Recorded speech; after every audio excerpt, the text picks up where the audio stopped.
2023 जो है MPPSC वो मेरा फर्स्ट अटैम्प्ट था, जिसके लिए मैंने इंदौर में रहकर ही प्रिपरेशन की थी।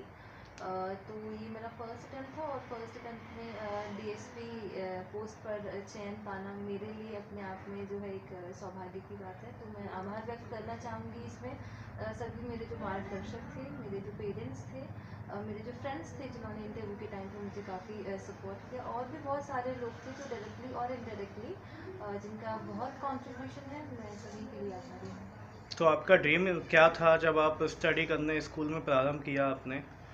सर शुरुआत में तो जो है मेरा जो एम था वो डॉक्टर बनने का था। क्लास 10 तक मुझे बायोलॉजी में बहुत इंटरेस्ट था और मैंने अपने आसपास कई डॉक्टर्स को देखा था और लोगों के द्वारा उन्हें काफ़ी सम्मान मिलता था, तो मैं उसे उस तरह से देखती थी कि okay I will become a doctor after a time.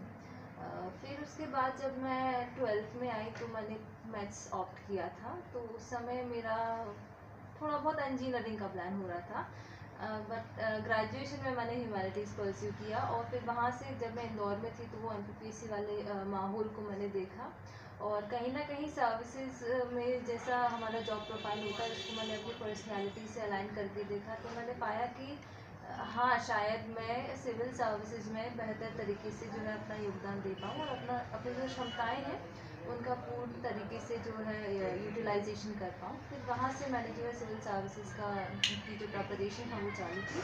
Initially coaching join की थी, बट आखिरी आखिरी तक आते आते क्योंकि सिलेबस भी चेंज हो गया था और बहुत ज़्यादा पैटर्न में भी चेंजेस हो गए थे, तो फिर मैंने सेल्फ स्टडी से ही अपना सिलेबस कंप्लीट किया। टॉपर्स की जो वीडियोस होती हैं यूट्यूब पर उनसे मैंने बहुत सारी लर्निंग्स ली, और दिसंबर 2023 में प्रीलिम्स दिया था। मेंस में मार्च में मेंस हुआ था, मार्च 2024 में।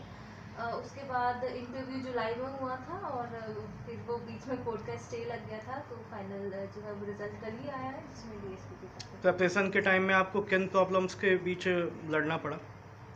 एक तो वो कोविड वाला फेज था, ऑल्दो मैं डायरेक्टली जो है अटेम्प्ट टारगेट नहीं कर रही थी, पर उससे कहीं ना कहीं पढ़ाई में एक ब्रेक आ जाता है। और फिर उसके बाद इस बीच मैंने पटवारी की पोस्ट भी ज्वाइन कर ली थी, तो उस बीच थोड़ा सा हेक्टिक हो जाता था। साथ ही साथ कई बार ऐसा होता है जब हम शुरू करते हैं तो सिलेबस इतना वास्ट होता है, वो हमें समझ में नहीं आता है कि इसको कैसे कवर करें, तो वो थोड़ा सा फेस रहता है जिसमें मुझे मुश्किलों का सामना करना पड़ा, पर टीचर्स का गाइडेंस था और यूट्यूब पर भी काफ़ी स्टडी मटेरियल था, तो उसके थ्रू फिर हो गया था। इन सफलताओं का श्रेय आप किसको देना चाहते हैं? कोई एक व्यक्ति नहीं है, क्योंकि बहुत सारे लोगों का इसमें कंट्रीब्यूशन है।